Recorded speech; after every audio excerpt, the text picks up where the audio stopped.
Cone ఎప్పుడు కూడా మనం స్టార్ట్ చేసేటప్పుడు ఈ పిన్ అన్నది పైకి వచ్చి మనం దీన్ని ఇట్లాగా రబ్ చేయాలి. రబ్ చేసినప్పుడు ప్రోడక్ట్ అంతా కూడా లోపల ఉన్న మెహందీ ఒక దగ్గర బ్లాక్ అవ్వకుండా మొత్తం నీట్గా అన్నీ క్లియర్గా ఉండాలి.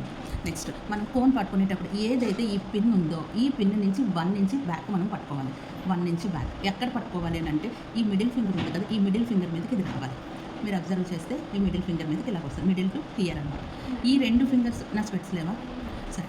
సో ఈ 2 ఫింగర్స్ వచ్చిన తర్వాత దీన్ని ఇక్కడ వచ్చి రావాలి. ఓకే, ఫస్ట్ నేను ఆ ఫింగర్ మీద పెట్టాను, తర్వాత దీన్ని బేస్ ఇచ్చాను. ఓకే, ఈ లుక్ ఫింగర్ ఎక్కడ రావాలంటే దీనికి ఇలా రావాలి.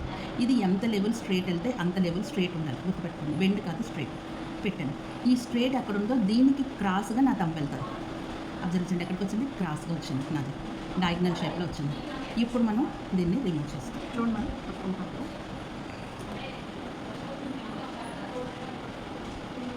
ఇది బెండ్ రావాలి, ఇది బెండ్ ఎస్, ఇది స్ట్రైట్. అప్పుడు సర్కిల్. ఓకేనా? ఇప్పుడు ఏదైతే ఇది వచ్చిందో మనకి ఎప్పుడూ కూడా 90 డిగ్రీస్లో ఈ పార్ట్ ఉండాలి. ఏదైతే మనం పెడుతున్నామో ఇది 90 డిగ్రీస్లో ఉండాలి. ఇది ఎలా ఉన్నా పర్లేదు, మనకు అభ్యంతరం లేదు. ఇలా కింద పడిపోయినా ఏ అభ్యంతరం. ఈ ప్లేస్ మాత్రం మనం తంబు నుంచి ఈ ప్లేస్ 90 డిగ్రీస్లో ఉండాలి. సి చూడండి, 90 డిగ్రీ అంటే ఆ వర్డ్స్ అనమాట. ఓకే, ఇలా ఉండడం వల్ల మనం ఈ తంబు నుంచి ఉన్న ప్రెజర్ మాత్రం మనం ఇక్కడ ఇవ్వాలి. తంబుతోనే ప్రెజర్ ఇస్తాం మనం. చెప్పండి, ఇక్కడ పెయిన్ వస్తుంది మనకని ఎందుకు వస్తుంది అంటే అది ఈ తంబుతోనే మనం ప్రెజర్ ఇవ్వాలన్నమాట. ఏం చేయాలన్నా తంబే. మొత్తం 2 వేళ్ళు 3 వేళ్ళతో పిసుకుతాను అనడానికి లేదు. Okay, Tambe.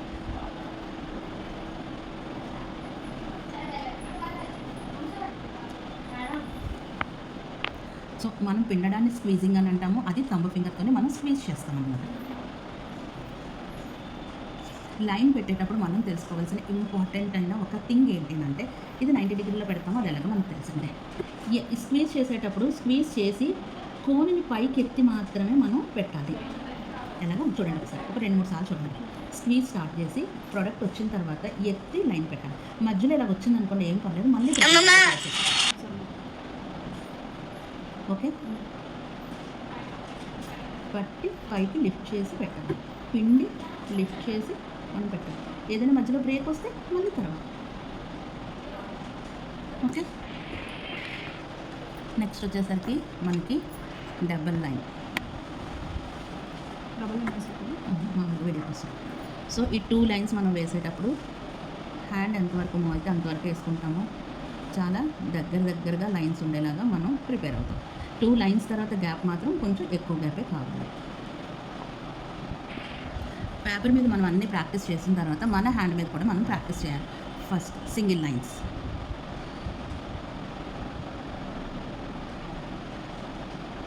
Double line. Okay, ఇలా కూడా మనం ప్రాక్టీస్